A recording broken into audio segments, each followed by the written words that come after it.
À propos de justement, Dieu n'a pas créé le vampire.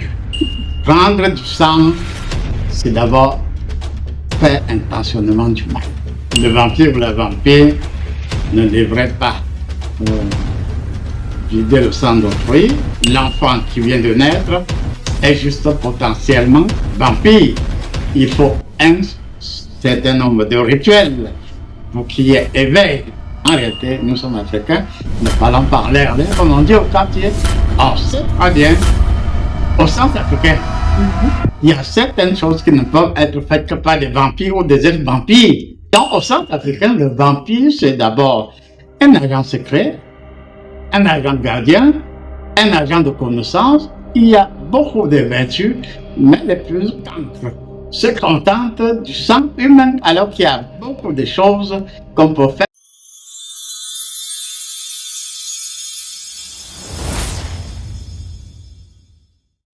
Le Silo-Centre initiatique le livre ouvert qui détecte, forme et oriente des potentiels selon leur nature et conseille les familles et autres afin de nous aider à sortir de l'incertitude pour le souffle de vie. Nous sommes en présence de l'apôtre Jean d'Or, père fondateur et guide spirituel du Silo, et nous parlerons du vampirisme. Bon après-midi, papa. Merci. Bonsoir à tout le monde. Oui, père. Qui parle de vampirisme parle de drogue ou ventre. On évoque le mot vampire. Quand on évoque le mot vampire, on pense au sang, à la succion du sang ou des énergies. C'est un être aux dents crochues, avec des ailes et qui déteste la lumière. Du point de vue spirituel, c'est quoi le drogue et comment fonctionne-t-il? Oui, effectivement, ce que tu viens de définir rappelle à peu près Dracula. Mais là, c'est plus la légende que la réalité. Il est vrai qu'au commencement, chacun portait une dose de lumière, mais il fut un temps où certaines personnes, à cause du désordre, ont perdu de leur éclat et se mirant au niveau de l'eau, ils se sont rendus compte qu'ils n'apportaient plus de lumière. Et ils ont essayé de regarder si autrui avait avalé leur lumière. Et d'où l'idée de fendre autrui pour voir si le vol d'énergie ou de lumière n'est pas dans le ventre de cette personne. Et à partir de là, il y a eu donc plusieurs combinaisons. Mais si on revient au sens africain sur le vampire, le Dium, c'est quelque chose de caché. Parce que quand on parle de Dium, c'est d'abord Dium, c'est-à-dire caché. C'est caché. Et puis, quand c'est caché, bon, ne soyons pas vagues, c'est sous la rate qu'on trouve la gouttelette microscopique qui, en temps normal, doit véritablement dégager une lumière sous forme d'onde qui monte plutôt vers la tête. Et quand ça arrive au niveau du cerveau, le porteur de cette lumière devient de plus sage. Et puis, il y en a qui sont conscients de l'existence de cette lumière qui est transformée et appelée ectoplasme. Mais nous pouvons aussi dire que ce qui est caché, quand ça revient à l'évidence, il y a des forces d'accompagnement. Et c'est parfois la force d'accompagnement qui font de la différence. C'est ainsi quand tu as parlé de Mtok, c'est-à-dire les ventres, les petits ventres. Et j'ai déjà eu à rappeler plusieurs fois que quand on parle de Mtok, cela renvoie au sens asiatique, au chakra. Bon, il y en a qui n'ont que 7 chakras éveillés.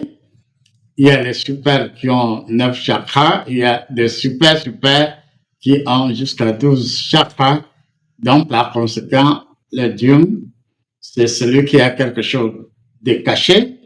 Je précise donc que c'est sous une goutte microscopique sous la rate. Et l'éveil est conscient de notre émotion. Parce que si l'émotion est positive, comme je viens de le rappeler, l'énergie va monter sous forme de lumière vers la tête, vers le cerveau et alimenter le cerveau ordinaire pour que la personne connaisse des choses cachées, pas seulement dans le ventre cette fois-là, même dans la nature. Mais malheureusement, si l'émotion est plutôt forte et négative, la gouttelette microscopique va perdre des commandes, et c'est ainsi qu'on peut prendre des exemples courants. Du côté de ma tête, bassement à ma tête, dans certains hôpitaux, on s'est rendu compte qu'effectivement, certaines femmes enceintes, lors de l'accouchement, si l'émotion n'est pas bien contrôlée, la gouttelette microscopique descend plutôt vers l'utérus, descend vers l'appareil génital et puis sort. C'est à la sortie au contact avec l'air que ça prend une forme. C'est-à-dire ce qui n'était que gouttelette microscopique devient vapeur et devant le type d'émotion, ça peut se transformer en un oiseau, le wok, c'est-à-dire un oiseau qui ressemble à la chauve-souris, mais qui est plutôt assez petit. Ça peut être tout autre oiseau ou tout autre animal, selon la nature ou bien selon l'objectif à atteindre. Et par conséquent, quand tu sors sous mauvaise émotion et prend une certaine forme, il y a des sages, on se rappelle du cas de Freeman du côté de ma tête, après Balmayo, il a été très célèbre parce que lorsqu'il se rendait compte que la personne sur le point d'accoucher perdait le contrôle de son émotion et que la gouttelette devenait vapeur plus animale, qu'est-ce qu'il faisait? Il a réorienté l'oiseau ou le petit animal, généralement le petit oiseau, vers le vagin de la femme. Et je vous assure que lorsqu'il retrouve son repère, l'oiseau n'est plus oiseau, mais une des gouttelettes, puis ça descend dans le vagin, ça rentre là où ça reste habituellement, c'est-à-dire sous la rep, et à ce moment-là, ce n'est plus l'oiseau, mais ça devient une gouttelette microscopique, comme je viens de le rappeler. Donc, dans le futur, quand on maîtrisera cette science, on fera des choses extraordinaires. Oui, papa. Restons dans le cadre de la légende, si on peut appeler ça comme ça, ou des histoires qui concernent le vampirisme. On a entendu l'histoire d'une femme qui, quand elle accouchait, il fallait que sa maman vienne lui donner une bonne quantité de viande. Qu'elle mange cette quantité de viande pour ne pas manger son nouveau-né. Comment expliquer ce phénomène? Est-ce qu'une vampire, une femme, comment accoucher un enfant et le manger soi-même? Oui, bon, c'est des histoires pas aussi vieilles que ça, puisque je reconnais. Je ne citerai pas le nom ni du mari ni de la femme. Effectivement, elle était sur le point d'accoucher. Elle ne faisait que traîner. Elle avait donné pour obligation à son mari. C'est une histoire vraie que si on ne lui offre pas un poulet, elle n'accouchera pas. J'ai dit donc, depuis hier, tu souffres à cause d'une affaire de poulet. Accouche. Je vais te donner le poulet. Et si tu doutes, je vais envoyer quelqu'un qui viendra te donner l'argent, tu accouches, et après, tu vas acheter ton poulet que tu prépareras et tu mangeras. Et c'est une histoire, comme je l'ai dit, vraie. Et quand elle a accouché, effectivement, on lui a donné cet argent, on lui a acheté, elle a remis cet argent, on lui a acheté un gros poulet, elle a mangé, elle a calmé. Et c'est ainsi qu'il y a dans l'expression bon top, c'est-à-dire calmer le ventre. Bon top, c'est-à-dire que certaines personnes, à certains moments, on dit, celui-là, son excitation, c'est l'excitation d'un vampire ou d'une vampire.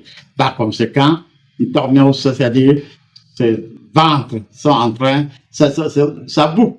Donc, il faut calmer ce ventre qui boue. Et par conséquent, on lui donne un peu de viande. Il y en a qui, à défaut du sang, lèchent même un peu du lait rouge.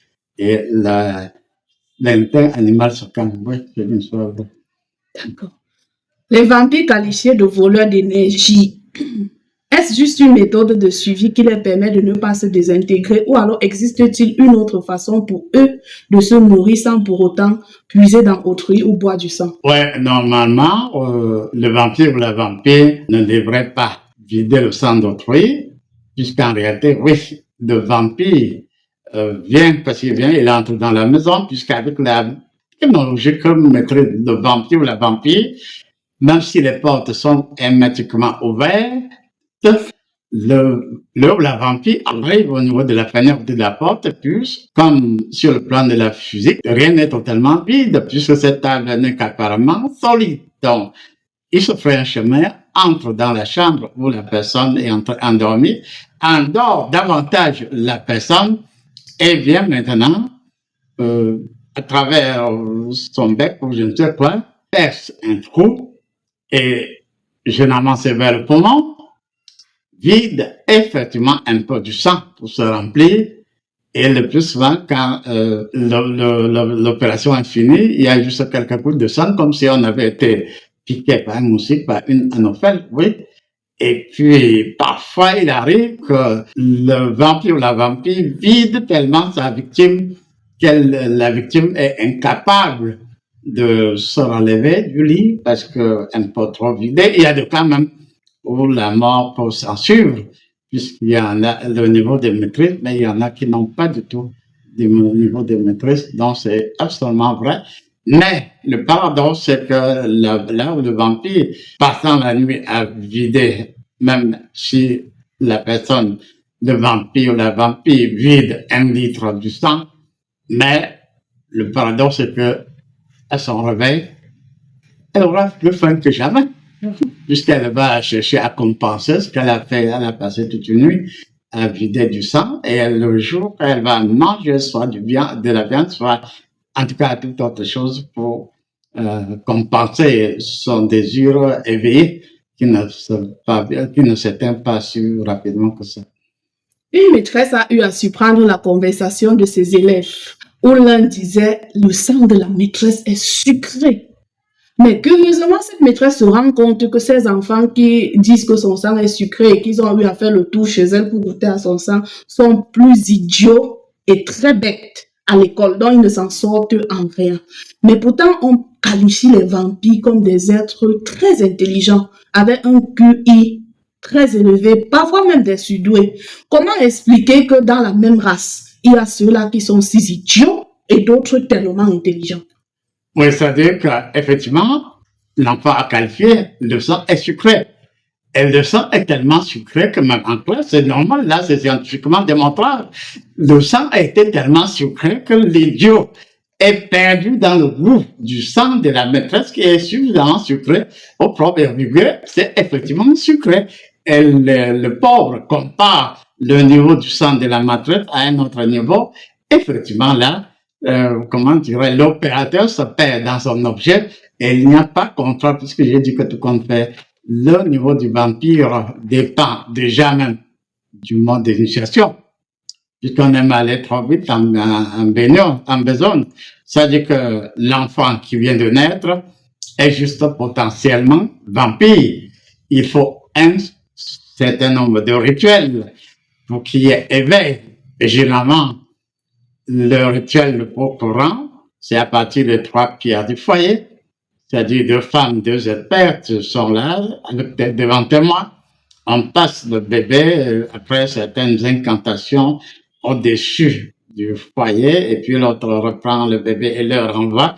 C'est-à-dire le nombre de fois dépendra donc du nombre de chakras du bébé. Et on doit tenir compte de son degré, c'est-à-dire si c'est 7. Donc, on doit le passer et le reprendre 7 fois pour que l'enfant ait la possibilité donc de pouvoir sortir et de revenir.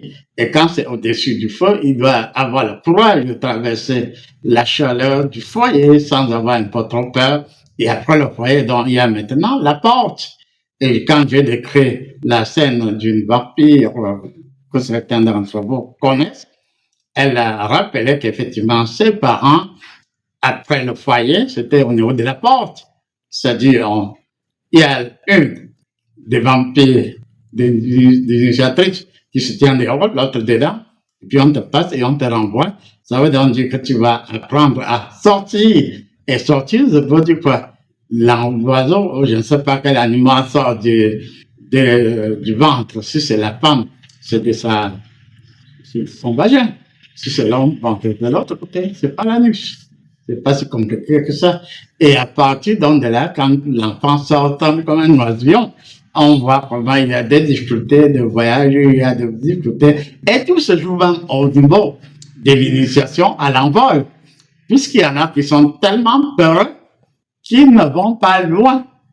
Et ceux qui sont audacieux vont dans loin, ouvrent les portails métaphysiques ou physiques, entre chez les futures victimes, chez les victimes, suce de leur sang, et plus ils en sucent, plus on leur explique les mystères. Jusqu'à, entre parenthèses, certains d'entre eux, pas beaucoup, sont des très grands chirurgiens, puisque les jours ne font que ce qu'ils font la nuit. Et par conséquent, tout dépend donc des premiers voyages. S'il c'est un peureux, il aura peur et de nuit et de jour. Et par conséquent, on peut se dire donc, il y en a qui peuvent aller juste dans le quartier, chez le voisin.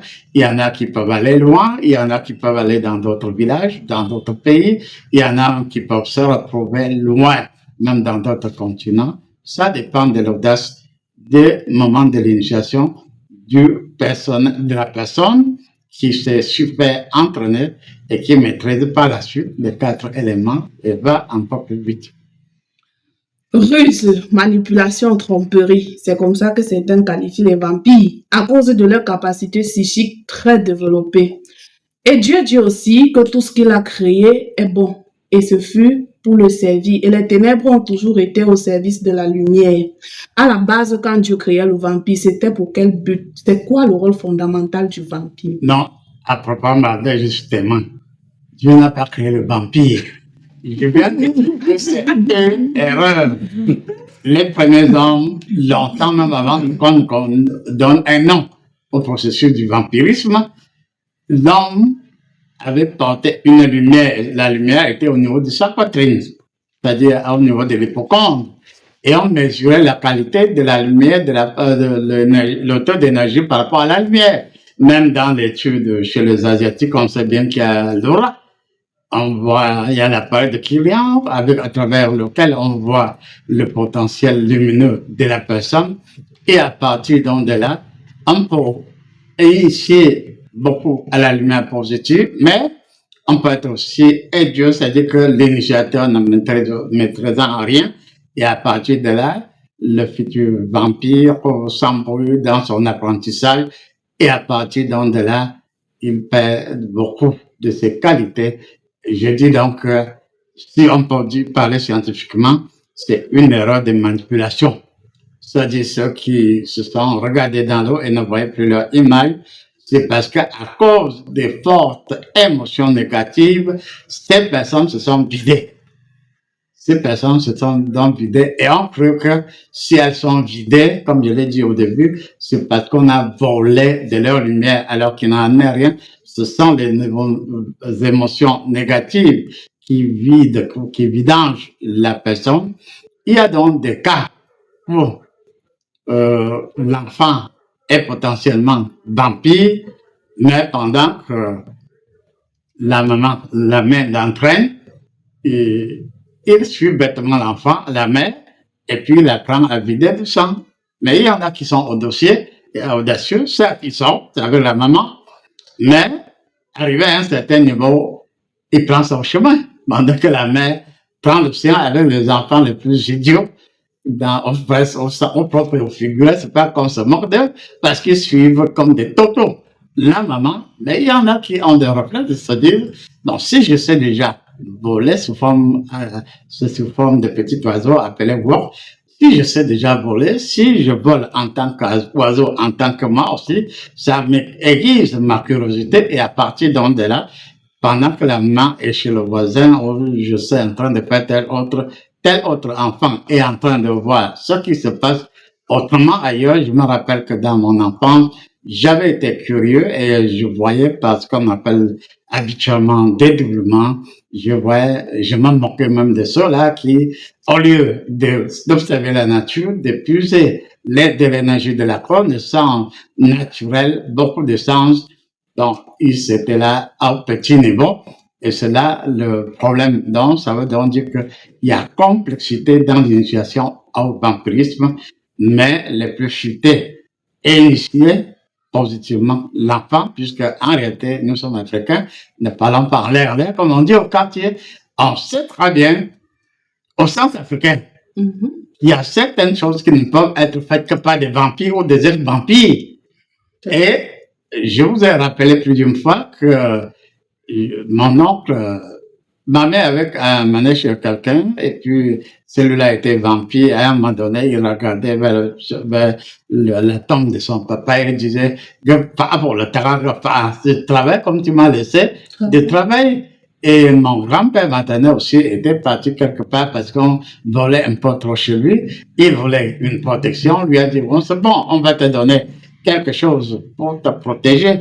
On le voit dans la Bible, c'est-à-dire, tu as avec quoi garder ce qu'on va te donner. Donc, au sens africain, le vampire, c'est d'abord un agent secret, un agent gardien, un agent de connaissance. Il y a beaucoup de vertus, mais les plus cancres se contentent du sang humain, alors qu'il y a beaucoup de choses qu'on peut faire. Il y en a qui peuvent effectivement observer les entrailles de quelqu'un, jusqu'à travers ils font comme la nouvelle, comme je dis, mais ils vont à l'intérieur, ils peuvent voir ce qu'il y a à l'intérieur. Il y en a qui voient plutôt ce qu'il y a à l'intérieur et deviennent même au sens africain des experts, puisque même chez moi, il y a des gens qui ont du là, c'est-à-dire ceux qui ont la capacité d'enlever. Hein?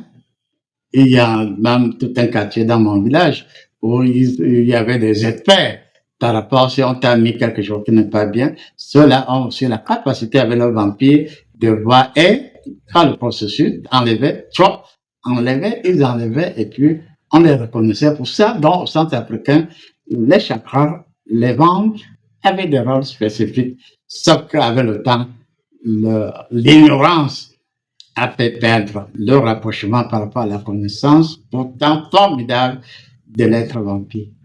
Dieu n'a pas créé le vampire, vous l'avez dit. Incident de parcours. Voilà. Permettez-moi d'être curieuse.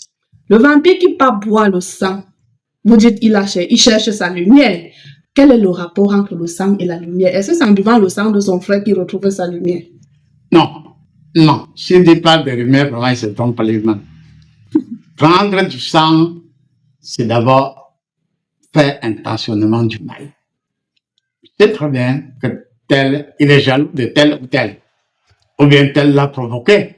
Dès que la nuit tombe, il vient et plonge la personne dans un sommeil. Comment? Puisque je t'ai dit que le vampire, si dans l'avenir on connaît bien les secrets du vampirisme, on fera beaucoup de choses, même les avions et tout ça. Vous pensez que c'est quoi? À la base, c'est soit la sorcellerie, soit le vampirisme, à partir duquel on va en profondeur et on voit beaucoup de choses. Je dis donc, même si c'est au départ un incident du parcours, ça permet un stimulus qui nous donne l'occasion d'aller en profondeur dans la connaissance, puisque les Africains savaient très bien qu'il y a des vampires. D'abord, il y a même sur le plan physiologique. Le vampire positif, c'est un homme bon.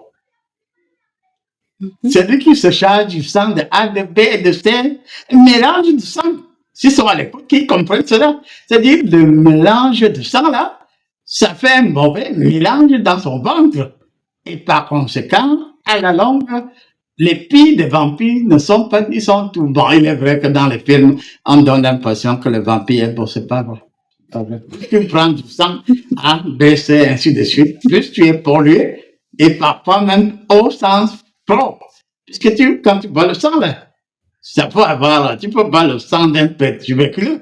C'est pas parce que tu es en train de boire avant que tu n'aies les techniques de, de stériliser d'abord le sang que tu vas boire. Mais beaucoup boivent de ce sang sous sa forme brute. C'est normal que ça laisse dans leur corps beaucoup de maladies, sauf s'ils ont la capacité de transformation, mais très rares sont ceux qui ont cette capacité. Mariage entre humains et vampires, je vais dire humains parce qu'il y a cette catégorie de personnes qui ne portent pas le vampirisme, on va les appeler les humains. Généralement, dans nos familles, on part toujours chercher. Quand on découvre que non, tel est vampire, on regarde encore de quelle race et de quelle catégorie de vampire il se situe. Si c'est de la mauvaise race, la maman même va dire, je ne veux pas de cet homme dans ma famille ou je ne veux pas de cette femme dans ma famille. On en connaît des villages à l'ouest où on a signifié parfois Bameka. On sait que c'est le village des vampires. Donc, on refuse les mariages le plus souvent entre ces tribus-là et d'autres. Comment détecter un vampire, surtout de la mauvaise race? pour éviter d'être piégé dans le tourbillon infernal de la manipulation? Bon, revenant au village Bameka, là, c'est pas du tout le hasard, là.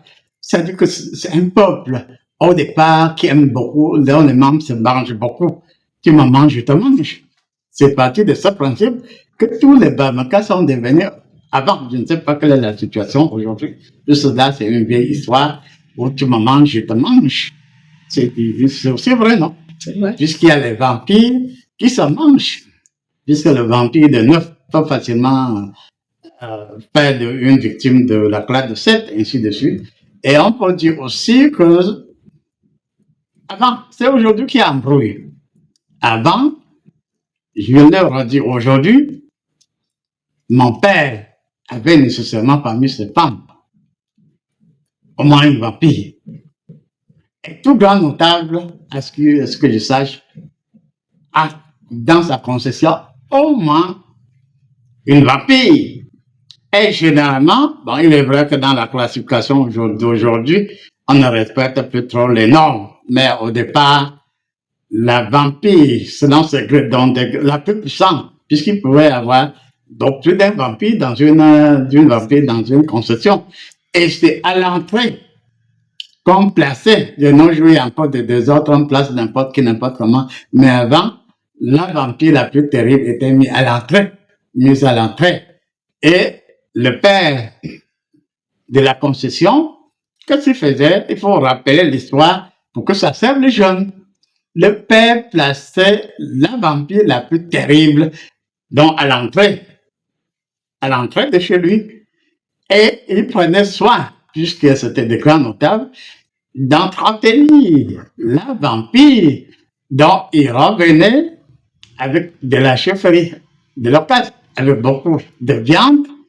Et la vampire avait la part de la lionne. Et elle mangeait suffisamment de la viande. Et la nuit, maintenant, au lieu de se déplacer pour aller déranger le voisin, la vampire, bien nourrie, bien remplie, se chargeait plutôt de surveiller la concession. Et même de jour, si à travers une variante de totem, même de jour, s'il y a une force négative qui peut pénétrer dans la concession, la vampire va donc alerter le chef de concession qui a tel qui veut entrer chez toi, ou bien tel est entré chez toi, il n'est pas bon. Donc, comme elle est remplie, non plus du sang artificiel, mais de la viande réelle, elle avait ce jeu rôle. Et c'est donc pour ça qu'on ne pourrait pas avoir une chefferie sans vampire, plusieurs vampires, une grande concession sans au moins une vampire et avec des rôles, des tâches bien définies. Et on savait très bien dans la tradition et que les gens le comprennent que certaines formes de guérison ne pouvaient, je ne sais pas ce qu'il en est de nos jours, ne pouvaient être effectuées que par des vampires de haut niveau. Donc le vampire, c'était bien classifié. Les vampires jouaient des rôles spécifiques, que ce soit la guerre, que ce soit dans tel ou tel domaine, les vampires étaient là. Même si par rapport au totem, c'est les vampires qui alertaient, qui disaient que bon, tel est entré, parce que là, la personne a quand même, ne serait-ce que de façon potentielle, un totem. Il fait l'âme photo, me fait l'idée fou. Moi, je suis fou. Pour dire quoi? Il m'a mangé 2 fois. Je l'ai seulement goûté. Il est mort.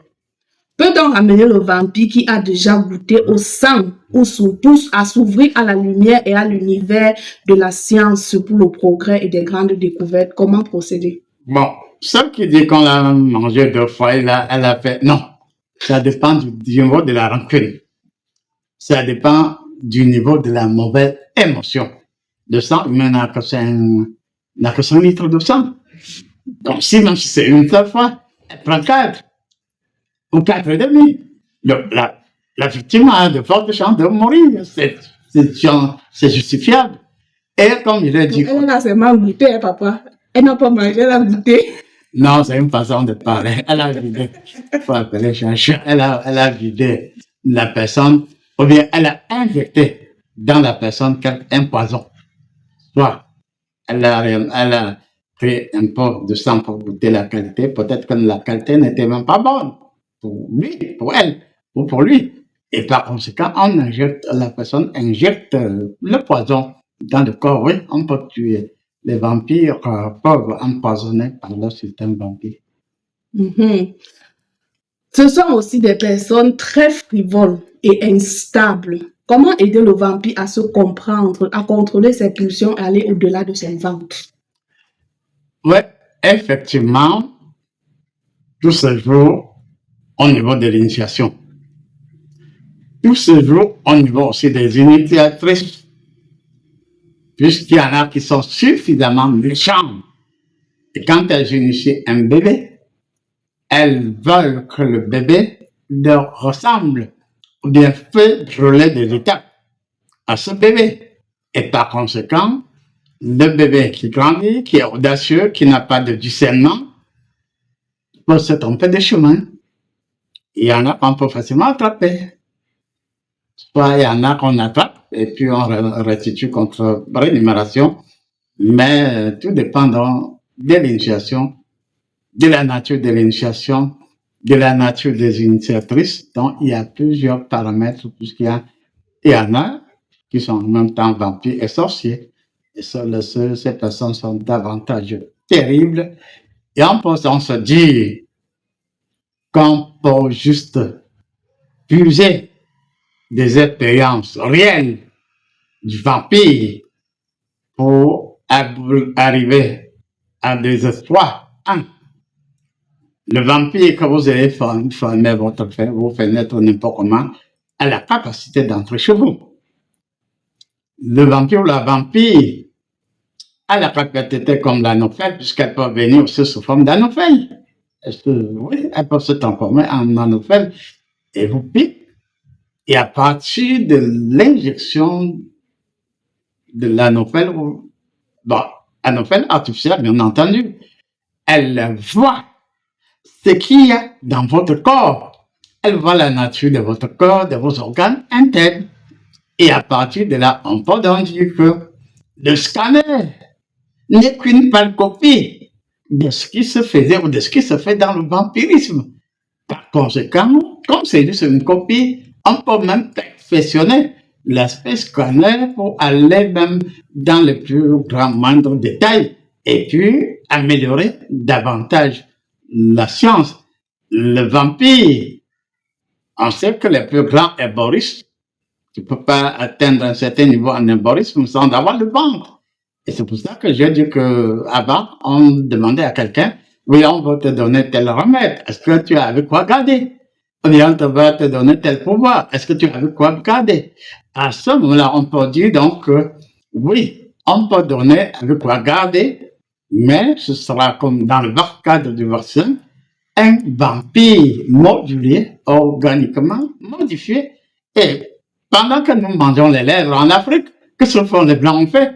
Ce que vous appelez des génies, ce sont des ex-vampires ou des vampires, mais qui n'ont pas l'émotion pour aller manger ou voir des pareils sottises. C'est-à-dire qu'il y a chez les Blancs des ex ou des vampires qui développent leur émotion plutôt pour des choses merveilleuses, puisque les inventions les plus audacieuses sont celles des vampires. Hein. Il ne faut pas se leurrer.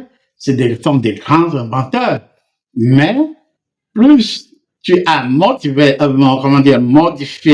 ton taux d'émotion, plus tu regardes très en profondeur et plus tu transformes ce que tu faisais hier en quelque chose de positif d'aujourd'hui. Je peux prendre le cas sur moi-même sans être un vampire ordinaire, mais c'est tout comme. C'est-à-dire quand je disais que j'ai dit qu'avant, je faisais telle chose avec la fée, je faisais telle chose avec le lion, je faisais telle chose avec le serpent. C'est parce que j'avais la capacité, ce que fait le vampire, ou le détenteur de totem, la capacité de donner des ordres au serpent, de donner des ordres à la fée, de donner des ordres au lion, jusqu'à ce que je savais que, avec telle passe, bon, je sais que, tu seras à terre, même comme j'ai fait les armes mention, mais je sais arrêter parce que je me suis rendu compte que je trichais.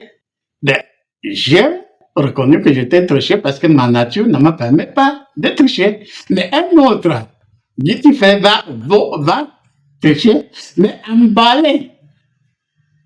Autrement, sa tricherie, et sa tricherie devient plutôt une science, et une grande science. Or, ce que j'ai dit hier, j'ai triché, mais La leçon que j'ai tirée, Guy Peggy, c'est que j'ai transformé ce que j'utilisais pour faire ceci ou cela en autre chose. Et cette autre chose, dès dont je m'en sers, et de façon raffinée, quand vous venez avec vos petits vampires, je me dis, ben, celui-là ou celle-là, il dort debout. C'est quelqu'un dormeur. Parce que tu vois quelqu'un qui maîtrise ce que tu fais. Et tu viens bien vers lui comme si c'est pour l'impressionner. Tu vas l'impressionner en quoi? Donc, ça veut dire que je peux, à partir de ce thème, je peux dire que chez les Blancs, le vampire existait aussi. La chasse aux sorcières, les vampires existaient. Mais avec le temps, ils ont appris autrement la nature. L'herbe se comprend davantage. L'herbe avait son vampire, le chirurgien comprend davantage avec son vampire, puisque la nuit, au moment où il était encore observateur, il a vu le processus, il n'a fait qu'appliquer ce qu'il fait la nuit, le jour. Donc, ça veut dire que on peut donc, au sens propre et dur, aller dans les mystères des secrets du vampire. Et d'après se dit seulement que bon, pour être très fort, il faut seulement être du 9e ou du 12e degré en vampire. Mais on peut se dire que même si tu n'as que 2 chakras, ces 2 chakras, selon les lois de la nature, entrant en interaction avec tous les autres chakras, on développe cela à telle enseigne que même si tu n'as que 2 chakras, même si tu n'as que 2 tocs, c'est surdéveloppé et tu abandonnes le goût du sang et tu arrives à une autre forme de réalité et tu peux faire beaucoup de choses. Et c'est même mon objet de connaissance. C'est-à-dire qu'on arrive à un moment donné, on va dire, ex-vampire, ex-sorcier. Vous comprenez très bien? C'est-à-dire qu'il y a la possibilité de toucher l'ex-sorcier, de transformer autrement. Il aura toujours en lui l'énergie au moins égale à ce qu'il avait comme sorcellerie, mais transformé, il fera de plus grandes choses. Et il ne va plus être dans une maison, dans une, en tout cas, cabane qui pend à 47 degrés, il ne fera que la nuit, ainsi de suite. Mais il faut être comme chez les Blancs, fort et la nuit, fort et le jour, à telle enseigne qu'il finit par oublier la nuit. On a l'habitude de dire que si un homme vampire te mange, il y a très peu de chances qu'on te récupère. En quoi le vampirisme de l'homme est plus dangereux que celui de la femme? Comme je viens de le dire, c'est juste un niveau de rancune. Parce que la femme donne la vie.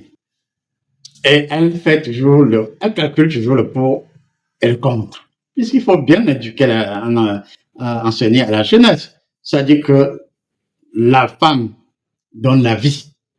Et quand même elle touche au bébé d'autrui ou à la mère d'autrui, elle sait très bien mesurer le pour ou le contre. Jusqu'à preuve de contraire, l'homme ne couche pas, même s'il y a eu un théâtre où on parlait de l'homme en scène, mais dans la réalité, l'homme n'accouche pas. Donc son sentiment est parfois brut. Alors que la femme, même si elle est la pire des sorcières ou des vampires, elle a quand même le moment, le réflexe de se rappeler qu'elle est après tout maman. Et elle tempère, alors que l'homme peut aller de façon brute. Et en allant plus il va de façon brute, dépasse sa sensibilité, plus il peut gâter. Et puis il y a des hommes qui déclarent, j'ai entendu ça de mes oreilles, que j'ai un pop, je sais seulement gâter. Je ne sais pas arranger. Et il y a des gens dans certains de nos villages, des gens qui sont là, experts, qui attendent avec excitation l'occasion de gâter. Pour qu'on paie la facture, la note. Ils gâtent pourquoi? Puisqu'il sait qu'il n'est là que pour gâter. Il ne s'attend pas à avoir un dieu ou quoi, non. Il connaît quelle est sa nature, il connaît qu'il sera dans les ombres. Avion de nuit, sorcellerie ou vampirisme, c'est quoi la différence entre la sorcellerie et le vampirisme? Bon, j'ai dit tout à l'heure que c'est juste il y a des niveaux de complexité, il y a des niveaux de compréhension, mais dans un premier temps, le vampire voyage avec son gros, c'est-à-dire son petit oiseau qui ressemble à la chauve-souris. Et à un moment donné, on sait très bien que s'il y a tempête, la tempête peut bousculer ou même tuer cet oiseau. Mais il y en a qui se sont dit, est-ce qu'il fallait continuer tout le temps à voyager avec le petit oiseau? Il y en a qui se sont dit, non, laissons le petit oiseau, allons avec le pied de chaussure, allons avec un bâton. Bon, certains qui ont vu les films hindous ont vu le tapis volant, non? Bien le bâton, ça dit que c'est juste des symboles pour rappeler, oui, qu'au lieu de voyager avec l'oiseau, à travers l'oiseau, en tant qu'oiseau, on peut voyager en tant que, dans d'autres faits, en tant que balai, tapis volant et autres. Et surtout, on se dit, même si c'est le tapis volant ou autre, ça ne peut pas aller loin. Expérimentons quelque chose de beaucoup plus audacieux, d'où la naissance de l'avion. En tant qu'expert, vous qui avez encadré que ce soit des sorciers, des vampires, et les ont menés à un objectif bien plus idéal que le sang, comment avez-vous fait pour pouvoir les comprendre et les maîtriser? Oui, je les comprends, parce que j'ai toujours pris mon cas, comme le cas de Barcelone. Le vaccin, c'est quoi? C'est-à-dire que si pour combattre le palu, on va prélever un peu du sang de quelqu'un qui est atteint de palu et on va travailler ça autrement. On réinjecte le même sang travaillé dans le corps et les anticorps vont localiser ce sang, combattre le microbe faible qu'on a injecté et puis s'entraîner à vaincre le processus. Mais en ce qui concerne le niveau élevé, ça ressemble un peu au vaccin, mais c'est plus que le vaccin jusqu'à ce moment-là. Quand tu arrives à un certain niveau, quand tu vois quelqu'un, tu sais déjà qu'il a le nombre de chakras que la personne possède. Et puis, quel est le taux de développement de ces chakras ou de ces méthodes? Quel est le taux de nuisance de ces chakras ou autres? Et étant donné que tout se joue au niveau de l'émotion, tu amènes la personne à vivre l'instant d'amour. Tu l'acceptes, tu ne juges pas la personne, tu l'acceptes, en tout cas, tu encadres la personne avec beaucoup d'amour, l'écoute, l'acceptation, le non-jugement, le secret et tout ça. Et à un moment donné, la personne sent qu'elle est tellement emballée par un niveau d'amour supérieur que même sa chose-là que tu localises, tu l'emballes aussi positivement d'un amour surdimensionné que la chose-là n'a jamais connu.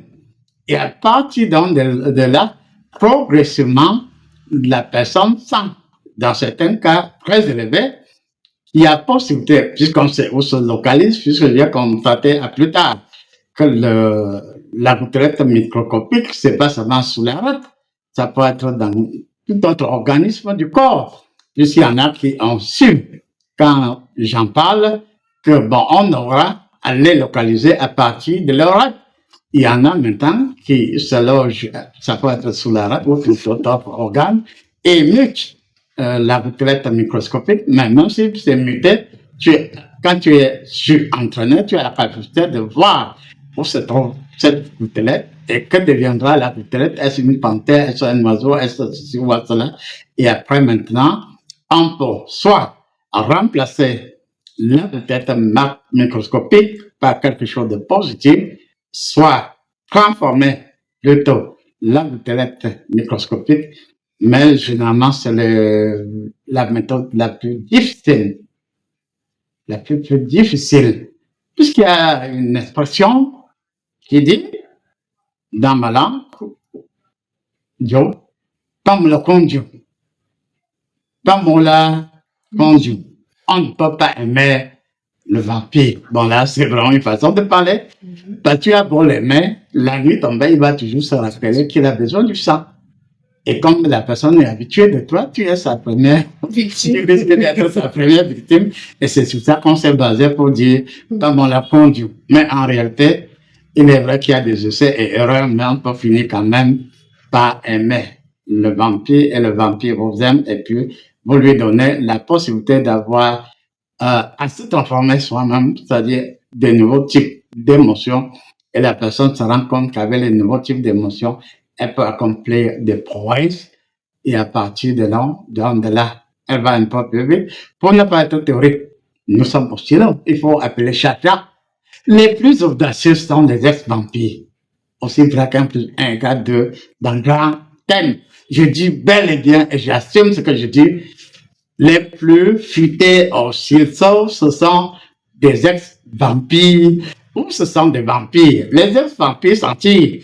Même ceux qui veulent être futés, les meilleurs parmi les meilleurs, même en regardant, tout en conservant la chose là sous une forme d'autre non transformée, ce sont ces personnes-là qui ont les plus de problèmes et certains fuient sans regarder derrière, mais ne peuvent jamais vous dire que c'est parce que j'ai constaté que je suis transformable, mais je ne veux pas me laisser transformer. Ils vont jouer au naïf alors qu'ils sont tout ça d'être des naïfs pour certains. Donc ça veut dire que on va expliquer davantage même au nôtre aussi là que si tu es vampire de quelque degré que ce soit, retiens que je n'ai pas besoin de ton vampire pour alimenter ma part. Ma part n'a pas besoin de ta part. Tu es toi, je suis moi. Cependant, tu ne peux pas te transformer si on ne t'aide pas à être transformé. Et par conséquent, tu peux être transformé, mais si tu demandes l'avis de la chose là, elle ne te donnera jamais, à grand jamais son avis, parce qu'elle va toujours te dire que, même comme Satan, répond, toi là tu n'es pas bien, mais est-ce que tu es Satan pour dire que je ne suis pas bien? Merci, grand sage. Merci pour ce grand appui pour nous autres du silo.